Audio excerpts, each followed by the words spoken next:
Hey guys, how's it going? This is card number 5, and today I want to go over some of the new missions that MLB The Show has just released, as well as open some of the new Thanksgiving packs. Starting out, I do want to talk about some of these older missions they had last week. Just going to touch base really quick. They had a Mark Reynolds, Yu Darvish, and Michael Bourne mission. Not going to talk too much about the Mark Reynolds or the Michael Bourne. But the Yu Darvish, you have to feed 2 Yu Darvishes, and I believe it's get so many strikeouts, but I'm more or less going to talk about the card here in a bit. And then the new missions for today that you guys were wondering about is the Cliff Lee and Andrew McCutchen. Basically, you have to open the new Thanksgiving packs. That we'll be doing here in a moment. Lock 6 of those into your inventory, and then you have to lock 6 more to get the Andrew McCutchen. So the first part is Cliff Lee and then Andrew McCutchen. So let's go ahead and look at some of these new cards, starting with the Andrew McCutchen. Alright, so Andrew McCutchen right now is sellable on the market. He's 97 overall. Now, I was wondering if they were going to release a McCutchen for this year or not, because he's having a down year, so he really wasn't a diamond caliber player. Last year he started to fade a little bit, but still probably borderline diamond. Probably should have been gold by the end of last year. So this is a 2012 flashback of Andrew McCutchen, and this is his attributes. Now, to me, this is a very, very good platoon option. Even if you're in the World Series or CS and you have a stacked team, this is a very good platoon option. You could platoon this card easily with a, like a Jacoby Ellsbury. Not necessarily Reggie Stalker, but Jacoby Ellsbury and Andrew McCutchen comes to mind as an excellent platoon option. Andrew McCutchen is also going to give you a little bit more defense in center field. Now, I compare this card to a Mike Trout or a Matt Kemp. However, his defense is going to be a little bit better than both of those guys.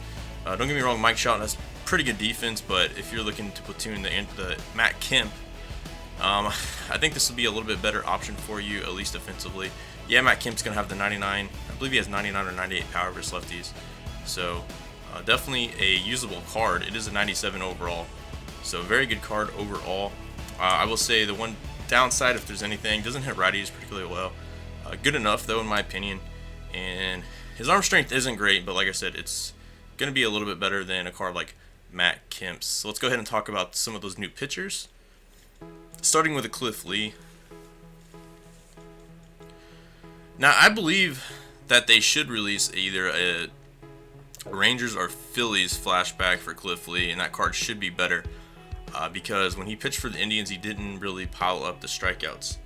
Now, this card, the attributes, they're pretty fair. I mean, when he pitched for the Indians, like I said, he didn't have a ton of strikeouts. He was usually about 5 to 6, maybe 7 strikeouts per 9 innings at most.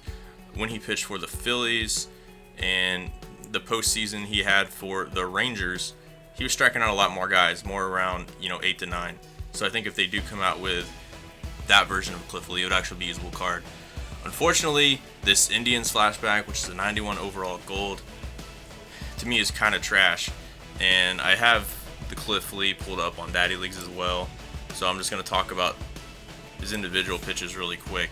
He does have 99 control on his four-seamer, but his other pitches, circle changes 87 control, sweeping curve 74 control, cutter 82 control.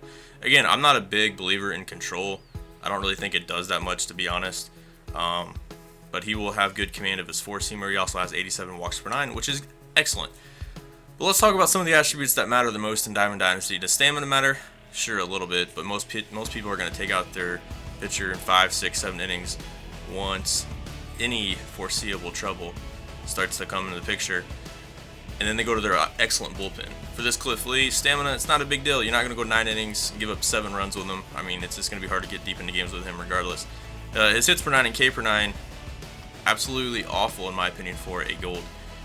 Even for a high gold, if you compare it to some other golds, I don't know. If you compare it to an R.A. Dickey, he has 81.78. James Shields, 83.71. I mean, a lot of these guys around here, 73.71. A lot of these golds are going to be in the 70s. Some of them are even going to get up in the 80s with the hits per 9 and K per 9. This one's absolutely terrible. So you're not going to strike out many batters. Your opponent's PCI is going to be huge. Plus, you consider the fact everyone has right-handers that absolutely crush lefties, that or they back out before the game even starts.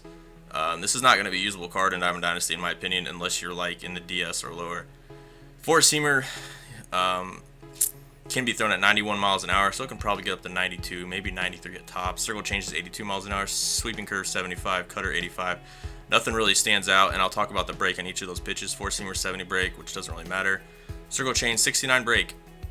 69 break for the circle change, not really good. Sweeping curve 66 break, and cutter 62 break, not good break on any of his pitches, which is kind of deceiving because overall it says his break is 70 again, which is very misleading because it only goes by the highest overall break, and that would be his four-seamer, which really the four-seamers don't move that much anyways. So pretty bad card. It's inflated slightly by home runs per 9 and walks per 9 and stamina, which are some of the least important attributes for a pitcher. Now let's finally get to a pitcher that I think is worth using and talking about, and that is the new Darvish, which is starting to come down in price a little bit. Now this card's actually pretty good. Now if you just compare these two cards, the Cliff Lee is 1 overall higher, but you look at this Darvish card, he has 92, 91 hits per 9 and K per 9 respectfully. So that is really, really good. I mean, a lot of diamond pitchers don't even have that caliber in the per 9s. Stamina is good. Walks per 9, home runs per 9 is not good. But again, to me, those don't matter as much, especially home runs per 9. Walks per 9 does matter, but again, if you pitch with analog, I think you can overcome some of these deficiencies with a control. Now, this sucker does come with 5 different pitches, pretty similar to the live series, but I will talk about their break and the velo a little bit. Some of the break on these pitches are a little bit better, and he does throw a little bit harder. This four-seamer base velo is going to be 93 miles an hour, so you'll be able to pitch it up to 95. Then he has a slider, which is 82 miles an hour with 94 break, again, which is a little bit better than the live series. And he's going to have a good cutter, 76 break, which is better than Cliff Lee's, which I don't know why. Cliff Lee, to me, always had a pretty good cutter, which is 89 miles an hour, and the two-seamer, 92 miles an hour, 70 break, and 12-6 curveball, which is 68 miles an hour with a base velo with 74 break. He also has 83 control with his slider and 75 control with his cutter. Again, but this isn't really a control type of pitcher. Now, if they gave this card a splitter or a changeup, which I believe Darvish deserves that because he does throw one in real life, and take away his two-seamer, I think this card could be arguably a top 5 card in the game, even with a 93 velo. So to me, this is a usable card, even if you're in the World Series division. Give it a try. So let's go ahead and get into the packs.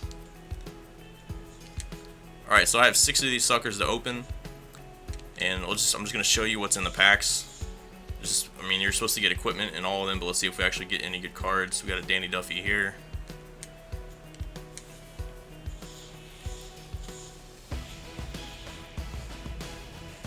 Got a Polanco there, some more Thanksgiving equipment. So I don't really think these packs are going to be worth it for player-wise.